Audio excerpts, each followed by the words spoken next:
Awesome. Well, hey, welcome to this presentation on coaching. I'll kind of jump in here and start to do some introductions and kind of talk about what we're looking at here. So first, just an agenda of what we're going to do. I'm going to review some of the CSIA emerging leaders activities. I'm going to kind of give some of the presentation on coaching that I've developed internally for DMC's coaching application. There's actually an active participation part, which I'll talk about in a little bit, and then we can do a little bit of Q&A. A little bit about me.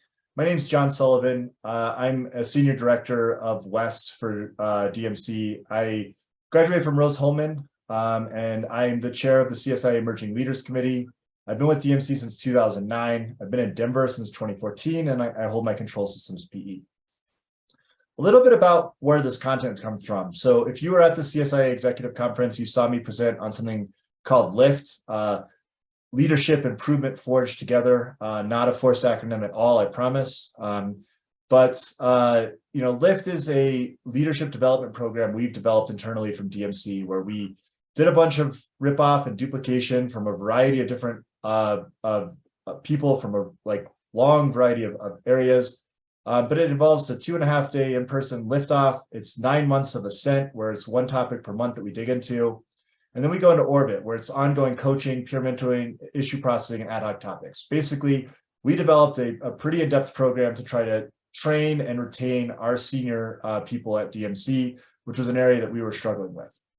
This presentation is taken from one of the Ascent topics, and it's been modified to kind of better fit this format. Giving everyone a little bit of a warning. This presentation is based on the interactive presentation I give at DMC. It is most effective through participation. I plan to ask all of you to take part. I realize we've got one camera on at this point. I'm probably going to work to slowly shift some of that. Greg, thank you. But the goal of these is not for me to vomit out a bunch of information to you guys and have that sink in. It is absolutely demonstrated across a large number of studies and other things that active learning and participation is much better than just hearing someone talk about something. So I'm going to go through some presentation topics, and then we're going to break out into some smaller groups and actually do some of the exercises that we do at DMC to help develop active listening, which I believe is one of the key parts of coaching. I realize that's going to be a challenge for some people. I've got a feeling that this is either going to be a massive flop or a very big success. I have really no clue. We're going to find out. But realistically, I want you to start thinking of an issue that you have that you can explain in about 5 minutes. This could be a professional issue. It could be a personal issue. I mean, honestly, it's the gravity of the issue is not particularly important. But one that anything that you could come up with. I mean, it could be anything from I don't know, me and my wife disagree on how many presents are supposed to come from Santa, and we're trying to resolve that. That's maybe the issue that I'll use, because it's one that's particularly relevant, it's particularly lighthearted, and allows for a good conversation and some good practice. So overall, the idea here is to think of something that you're going to actually engage with some random strangers with. So it's got to be comfortable with that. But we are going to go through some practice at the end. A little bit on the emerging leaders. So our goal as the Emerging Leaders Committee is to develop aspiring leaders to promote their capability as a leader inside their organization and externally. So we are trying to develop content, produce content, and work with others to develop people. There are a lot of people yearning for development. I got involved because I didn't know some of the best ways to develop my skills. And so I said, hey, you know what? I want this resource. It doesn't necessarily exist inside CSIA, but I think CSIA is a good group. And so it did actually exist inside CSIA. I was just unaware of it. And so now I got involved, and I'm trying to promote that. A little bit on the steering committee. We've got Darren with Interstates. We've got Greg with NTH, Keith with Huffman. I'm with DMC, and we're actually expanding the steering committee. So there was a survey that went out on our last webinar. I will actually provide the survey link again. If you are interested in being involved in the steering committee, please let us know. Some invites to the people who filled out the survey last time are going to go out shortly. Some next events, we are keeping a regular cadence. It's going to be the second Thursday of every month at 11 a.m., same time. The next one is February 9th on strategic prioritization. The following one is April 13th on giving feedback. These, due to some email outages with CSIA, these are not necessarily posted. Well, email outages and the fact that I waited until last minute to get this stuff over to Lisa. But these will be posted soon, and we'll make sure to get them posted in the LinkedIn group and in controlsys.org and out to the email list for everyone who's on the Emerging Leaders group. We will also have another executive conference happy hour and lunch. Those were very, very successful at the executive conference. The happy hour was the first time we did it. With really great turnout. We're going to make it more of an official event this year. Some of the ways to get involved. One, there is the LinkedIn group. We do post stuff there. There's some kind of content there. There's the CSIA forum. Newsletter sign up. If you don't sign up for the newsletter, I'm not allowed to email you about stuff. So please do sign up for the newsletter. I will post a link in the chat here in a minute. And then the survey is still live. So if you want to get involved in some things, we did have, the last one was on forming peer groups. We are actively looking at forming some of those peer groups. So those interested in facilitated peer groups have been reached out by Exotech. The steering committee, I'm going to connect some of the people in the non-facilitated groups to try to get some of those to form. And then there's invites going out to those interested in joining the steering committee. If you missed the last presentation, the video is available on peer groups, and there's still opportunity to get involved in peer groups if that's something that is of interest to you. So I'm going to jump into some of the coaching techniques here and kind of get into some of the meat.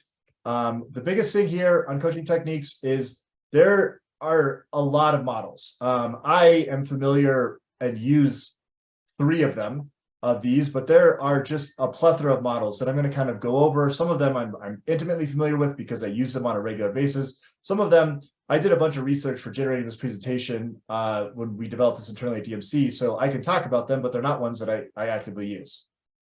Well, you know, kind of digging in, one of the biggest things that I kind of like work to talk about is the difference between advice versus coaching, right? You know, when people hear advice they didn't ask for, or even sometimes when they did ask for, the like default response is yes, but. And at the end, I actually provide a really good TED Talk that talks exclusively about this topic. Like this is a 30-minute topic, this one bullet point, the yes, but response on unsolicited advice.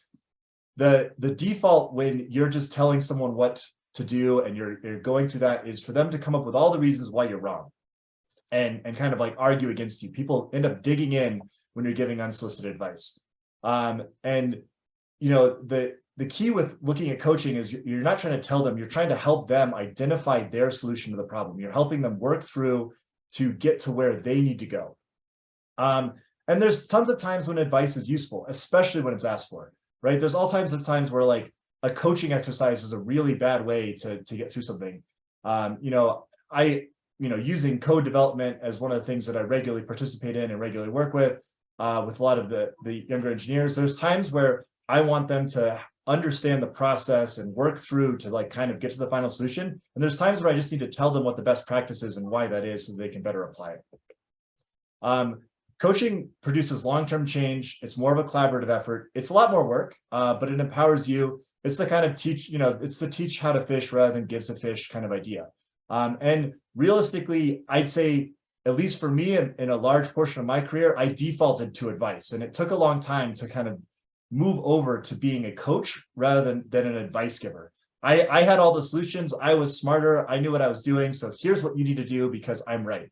And kind of changing that perspective from like the one-way street of advice into collaboratively working towards the solution is really, really important. I like memes. If you've seen any of my presentations, I put a bunch of really ridiculous ones in. This is one of the favorite ones I have. This is the video of what it looks like when you especially when they ask for advice and then when you're trying to give it. It's just it's going right into the side of the head and not anywhere into the ears. They're not really listening. It's just a really common thing. Let's talk about one of my favorite methods of coaching, which is asking powerful questions. For those that have been involved since the beginning, we actually had an interview with an author, Aaron Levy, who wrote the book Open, Honest, and Direct. That was one of the first CSIA Emerging Leaders events that I was part of. And asking powerful questions is one of the things that he really pushes in his leadership training class called Raise the Bar, and in his book Open, Honest, Direct. It's one that I particularly latched onto, and I've worked to really spread through DMC.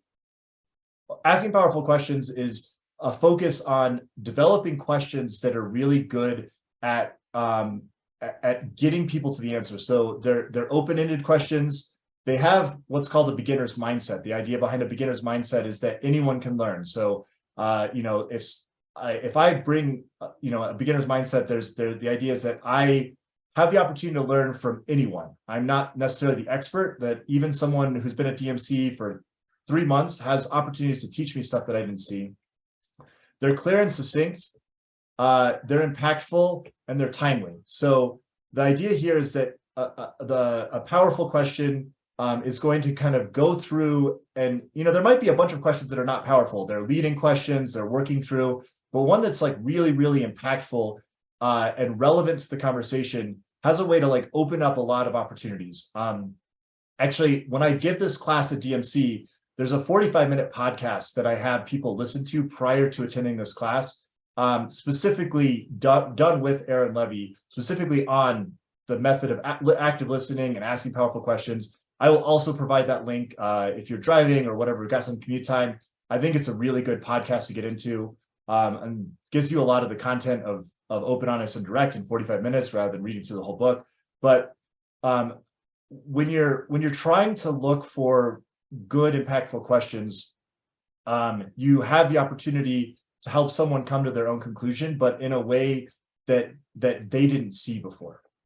So this is one of the methods. And I guess two things I forgot to say before. One, I'm sorry if I'm a little disjointed. I've got 2 sick kids at home, and I got a solid 1 hour and 45 minutes of consecutive sleep last night. So I'm running a little bit on empty. And then 2, here, like I said, there are a lot of coaching methods. I'm going to kind of like shotgun through a bunch of them. And then at the end, I'm going to provide a bunch of resources to dig into them. The GROW model is another one we use at DMC. It's working through a series of questions to kind of get to an actual action. So, goal, what is it? Like identifying the goal. What is it that you want? Identifying your current state. What are the limitations you have? What are the things that you're dealing with right now? What kind of capacity do you have? And what are the other players in? And then working through options. It's kind of like a brainstorming method of like, try to get all of the options on the table, even the really bad ones, kind of in the brainstorming, idea. There's no such thing as a bad idea in brainstorming. Like fill it out with options, and then what will you do? So you're moving into the model of like, okay, what specific actions am I going to take next? Which things from this brainstorm list are the actual right ones to do?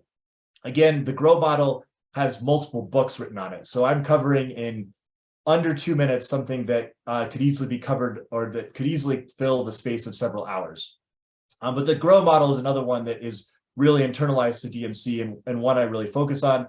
As an engineer, I really like the methodology. I kind of have some clear, like 4 clear things that I want to work on, and it kind of works through to a solution in a way that I find really useful. So this is another one that I regularly use inside my coaching internally at DMC.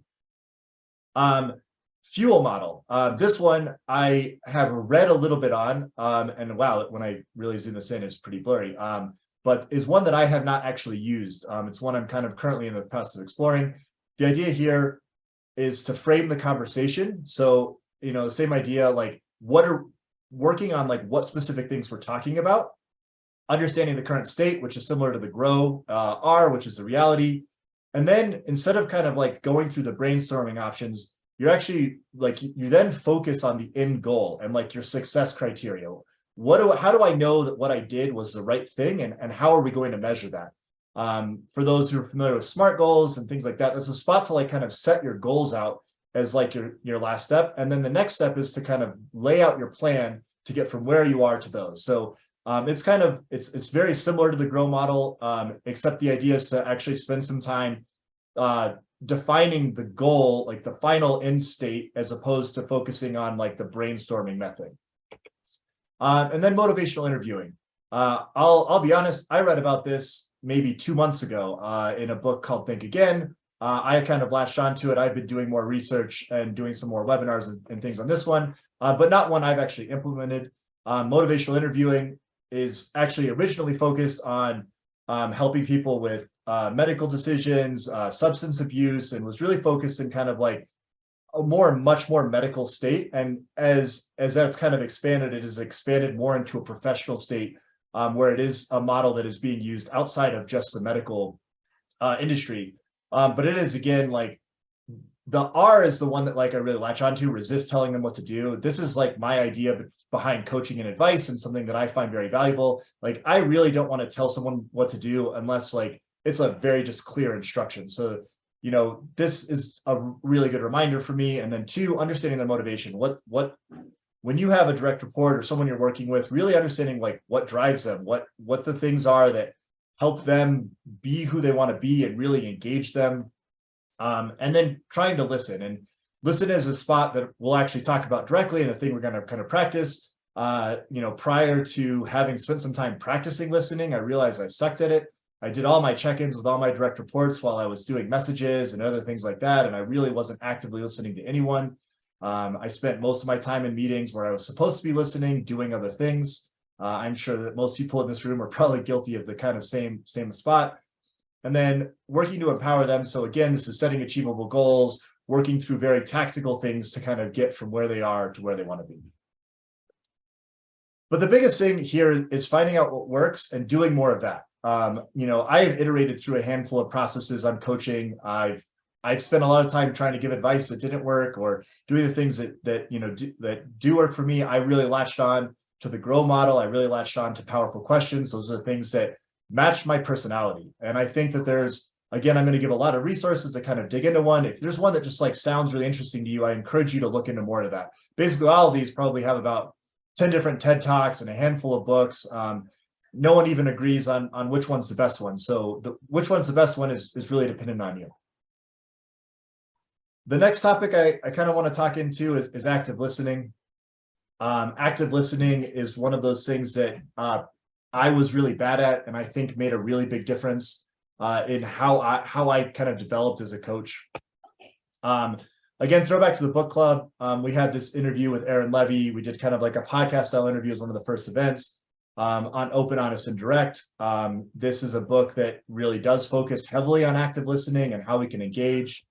You know, the idea is that if you're not listening, then there's not anything that you can learn. You're solely providing information. It's a one-way street. If you're listening, then you can provide better. So one of the most interesting questions I ask when I give this, and normally when I give this to a small group of people at DMC, I actually ask people to tell me when was the last time that they felt someone really listened to them. I think the longest, like I had one engineer at DMC whose response on this was like 6 months ago. Like 6 months ago was like the last time they had like actively been heard by anyone at work, which is honestly pretty appalling. I mean, it's rough. Like they have regular check-ins with managers and other people like that, and they're like, yeah, no one's really actively listening to me. And then how are you treating your team? Do you listen? Really looking at this and trying to figure out how good are you at this? I realized that I was really bad. When I spent some time thinking about how well I listen, I realized that I had not gone through a single check-in without writing a Slack message or catching up on an email or doing something else at the same time. And yeah, like I'm listening, I'm multitasking, but I really wasn't. It's really hard to engage, and people can tell when you're doing other things and trying to listen to them. One of the things that I think that is also really interesting to talk about is the Pygmalion effect on this. So there was a study they did on elementary school students. I think this was done in the 60s, but they tested the intelligence. It was effectively an IQ test of a bunch of elementary school students. They told the teachers which students were high performers, which ones were average, and which ones were low performers on the test. And then the students' improvement at the end of the year were based on the initial groups, except that the groups were entirely random. So they actually didn't use the test results to determine which person was a high performer or which one was a low performer. The thing that developed whether or not the students improved more at the end of the year was whether or not the teacher thought they were a high performer or whether or not the teacher thought they were a low performer. High performers were given more space, more opportunity to grow. They were better nurtured by teachers, and low performers were given less space. And so random people who were even some of the top students at the beginning had a lot less in development improvement because the teachers believed in them less. The Pygmalion effect has been studied across a wide variety of studies beyond this one. It is like, one of those things that is very, very true.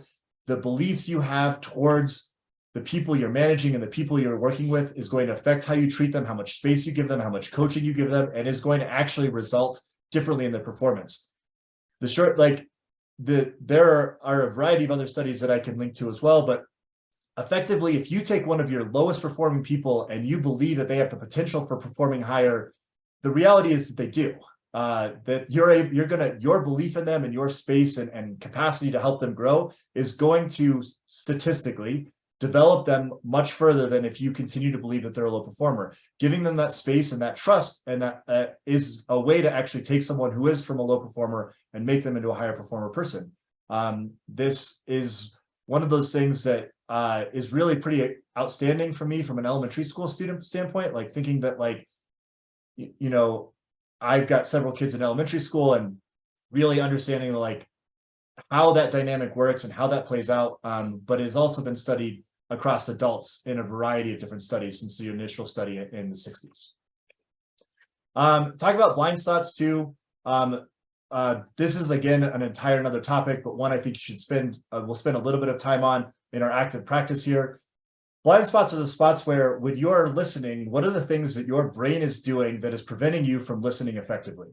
My biggest blind spot was multitasking. I was processing through a million other things when I was trying to, actively listen, but there's other ones like determine next steps. I also spend a lot of time when I'm trying to listen to figure out how to make my next point.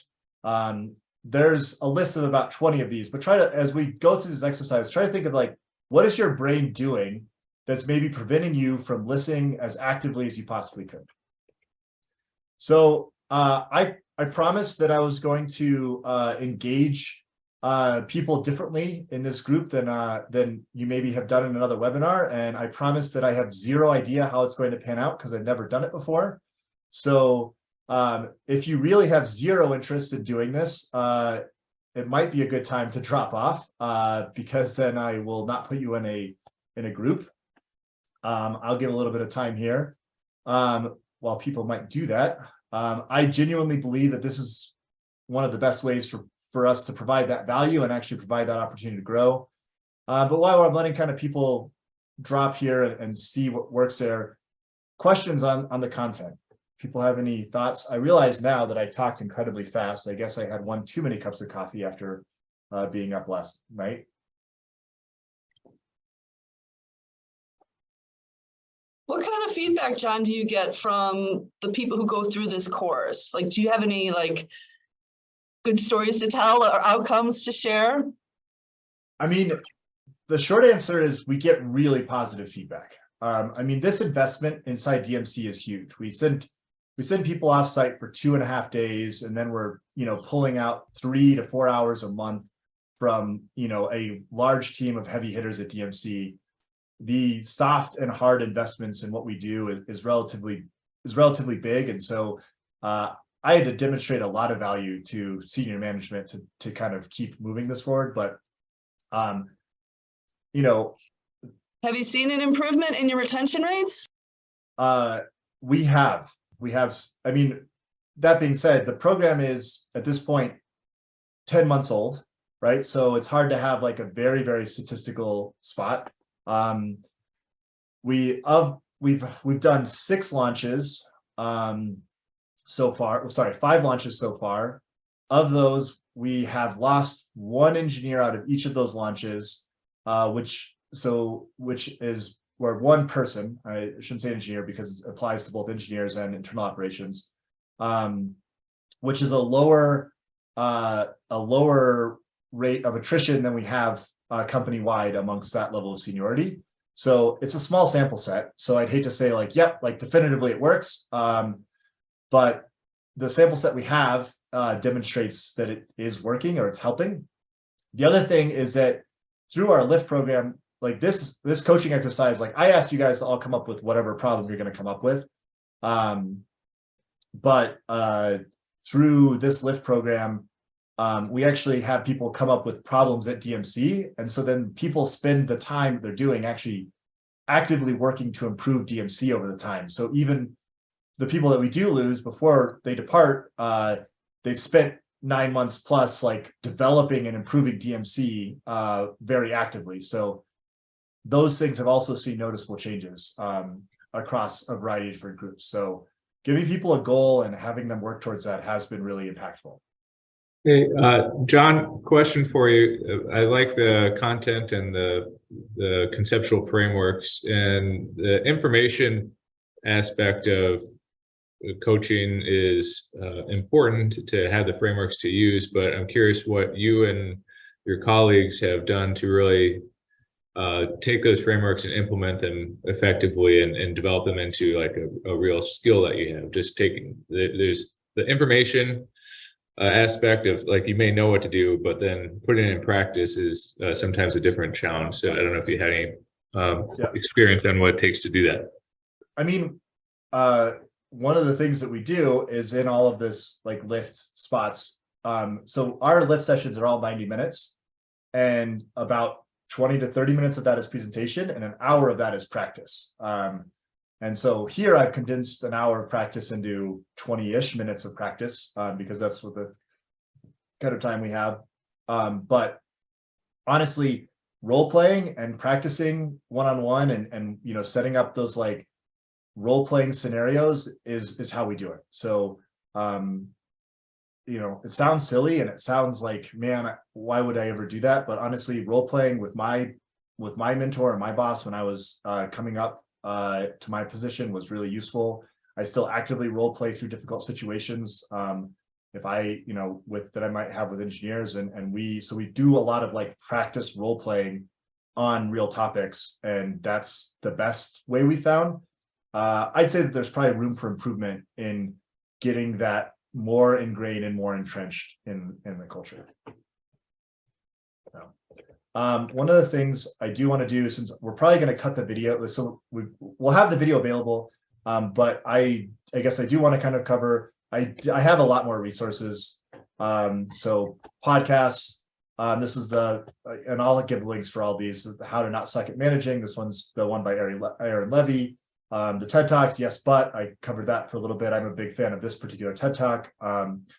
And then one that Leaders Who Are Coaches Are Better Leaders is talking about the difference between coaching and advice. And then here's some good active listening articles and pieces that I'll kind of share as well. So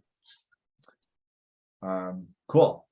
Well, I think this is going to work. So let's see how it goes. We're going to go through an active listening exercise. We're going to practice this. You're going to divide into groups of 3. We'll have each person kind of give a brief introduction. And then whoever you decide is person A is going to kind of spend a few minutes just talking on an active issue.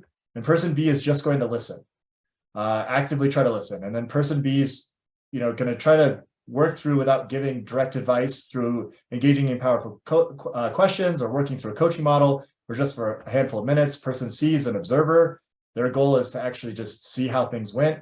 And then person A is going to kind of like lead a discussion and kind of go through a coaching exercise to work on the issue. And then we're going to try to swap.